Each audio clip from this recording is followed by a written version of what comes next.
Hello everyone, welcome to this session of class 9 mathematics, and I am your Anu from mathschool.1 to continue with the chapter 4 linear equations in two variables. Actually we have finished the introduction of the chapter 4 linear equations in two variables, and hope all you would have understood the concepts of linear equations, and today we'll start with the problems in the chapter so that we'll be able to understand more clearly. Okay, so let's start with the equations. I've given you the general form of linear equation to be ax plus by plus c is equal to 0, isn't it? So now we'll try to transform or express the given equations in the form of the standard equation ax plus by plus c is equal to 0. Okay, the first one is 3x is equal to minus 7y. So how do we express it in the standard form? So let me take 3x minus 7y to left side, plus I don't have any constant, I write it as 0. So what is A? A is 3, B is 7 and C is 0 here. So we have got the standard form ax plus by plus c is equal to 0. Now the second one is x minus y by 2 minus 5. So what do we do is we take LCM 2. So the equation becomes 2x minus y minus 10 whole divided by 2. When I bring it to that side, to the right side, it becomes 0. So what is A here? 2, and B is minus 1 and C is minus 10. So it has become just like ax plus by plus c is equal to 0. Now the third one is 4 is equal to 3x. So keep 3x as it is. We don't have y term here. So I put 0y and take 4 to that side, minus 4 is equal to 0. So we have 3 as a here, y as 0, b as 0 and c to be minus 4. Isn't it? So that is how we express the given equation in the form of ax plus by plus c is equal to 0. The fourth one is 5x is equal to 7 by 2. So again we don't have the y term, so put 0y. Bring 7 by 2 to this side, minus 7 by 2 is equal to 0. So a is equal to 5 here, b is equal to 0 and c is equal to minus 7 by 2. Now we have just y is equal to 3. So we saw, in the last class we saw when y is equal to 3, what does it represent? It represents a line parallel to x-axis, isn't it? When y is constant, it's a line parallel to x-axis. So y is equal to 3, if I need to write it in the form, standard form, there is no x here, so 0x plus y, bring 3 to this side is equal to 0. So a is equal to 0, b is equal to 1 and c is equal to minus 3. So that is how we convert a given equation to its standard form of linear equation. Okay, so the next one, let's see the next one.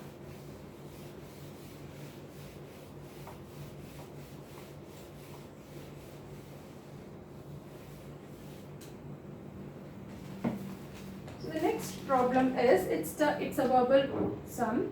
The cost of a ball pen is rupees 5 less than half of the cost of fountain pen. Okay. So what you are asked is write the statement in two variables, isn't it? So you have to write the statement in variables, or you need to express the statement in the form of a linear equation. So now the cost of a ball pen is rupees 5 less than half of the cost of fountain pen. So whatever in terms of, see, it is given that the cost of ball pen, it is written, the cost of the ball pen is given in terms of some other thing, that is the cost of fountain pen. So in these kind of problems, whichever is given in terms of some other thing, in terms of the thing should be taken as x first. So that will be easier for you See, so the cost of fountain pen is taken as x. Okay, so this is taken as x, and the cost of ball pen is taken as y. Now read the problem again. Each and every line we can interpret it as an equation, so it will be very easy for us. The cost of ball pen is y is equal to rupees 5 less than half of the cost of fountain pen. What is half of the cost of fountain pen? Half of the cost of fountain pen is x by 2. It is rupees 5 less than. So rupees 5 is a value, a constant. So it is rupees 5 less than half of the value of the cost of fountain pen. So y is equal to, y is the cost of ball pen. So y is equal to x divided by 2 minus 5 will be the variables. I've written the statement in terms of variables. Now we need to rewrite this in terms of, as the standard form of linear equation. Now bringing x by 2 to this side plus 5 is equal to 0.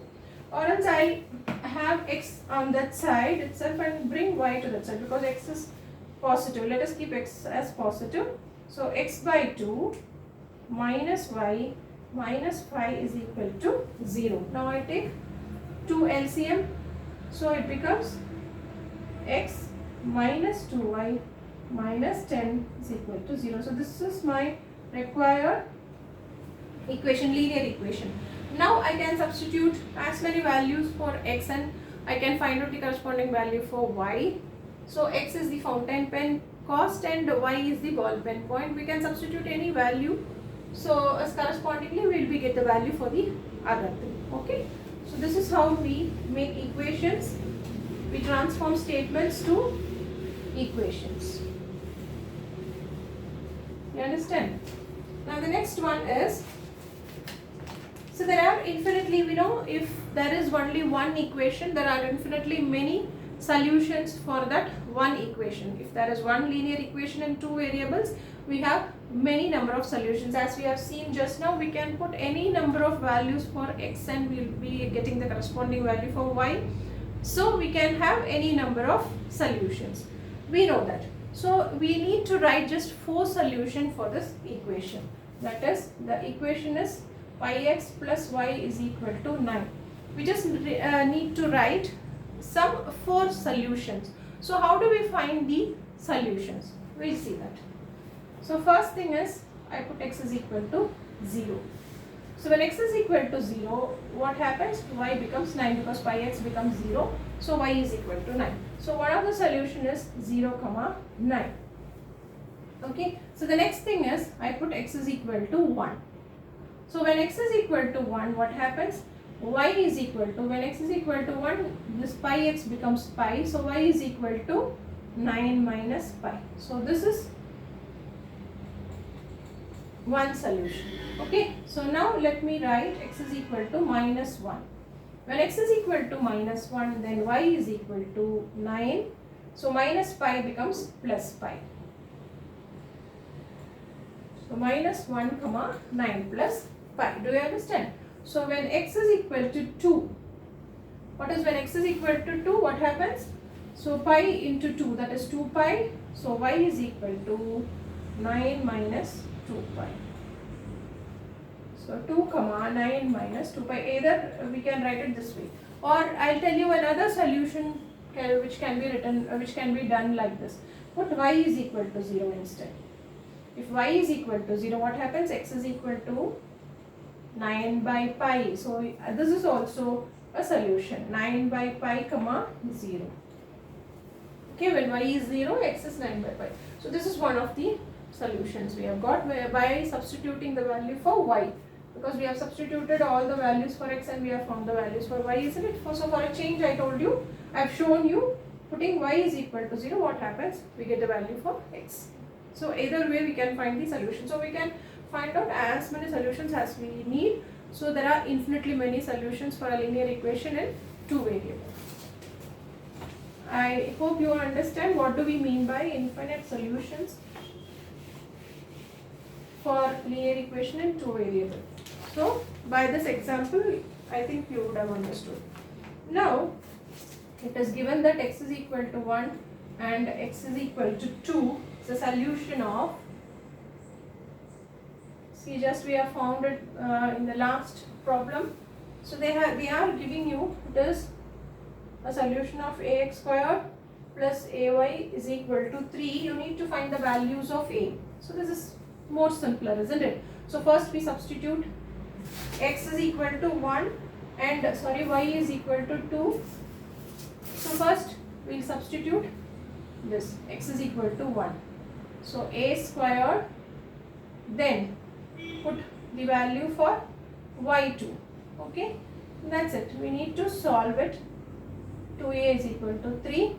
So since it is a squared, I've told if you have if you are able to remember, you know that I have told you what is the see the power of, see the degree of the equation, and depending upon the degree you have that much values, isn't it? So that much, and if there are if the degree is n, you have n roots for this equation. I have told you before, isn't it? So this is a squared. So if it is a squared, we have two values for a. So a squared plus 2a minus 3 is equal to 0 is the given equation. Okay. So minus 3 you need to have. So any two numbers multiplied should give you minus 3, and the same numbers when added should give you 2. So naturally it is 3 and minus 1. So 3 and minus 1, isn't it? So let us write a squared minus a plus 3a minus 3 is equal to 0. So a minus 1, put a minus 1 there as it is. So the remaining is plus 3. What happens? Take the common term, bring the other terms inside. So you have a is equal to, a minus 1 is equal to 0, that is a is equal to 1, or a plus 3 is equal to 0, or a is equal to minus 3. Do you understand? So this is what we have. A is equal to minus 3 and a is equal to 1. Okay. So these are the two values. Here I have done by splitting the middle terms. So by splitting the middle terms, we have got a is equal to 1 and a is equal to minus 3. So these are the values of a when you have x is equal to 1 and y is equal to 2. So that is how we find the value of the constant given in the equation by substituting the values of x and y.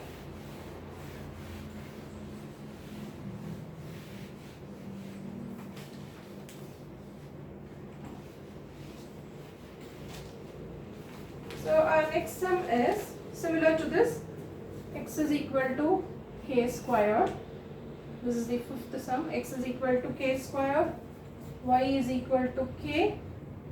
Is a solution of the equation x is equal to, x minus 5y plus 6 is equal to 0. So find the value of k. You need to find the value of k. It is given x minus 5y plus 6 is equal to 0, and x and y are represented by k. So you need to find the value of k. So you just substitute in the equation. K squared minus 5k plus 6 is equal to 0. See, this is again a quadratic equation, isn't it? So quadratic equation, how do you solve? So the two numbers which when multiplied should give you 6 and which when added should give you minus 5 by putting the middle terms. So k squared, I have minus 2k minus 3k, because minus 2 into minus 3 is plus 6, minus 2 minus 3 if you add will give you minus 5, plus 6 is equal to 0. So take k outside, k minus 2, put k here, k minus 2, what is the remaining? Minus 3k, so minus 3. Take the common terms, k minus 2, put the remaining terms k minus 3 here. See, k minus 2 is taken common from both the terms. The rest of the term k minus 3 is written. So what is the value of k? K is either 2 or 3. So you have two values because it is a quadratic equation and k k square, the degree is 2, so you have 2 values. You should have 2 values.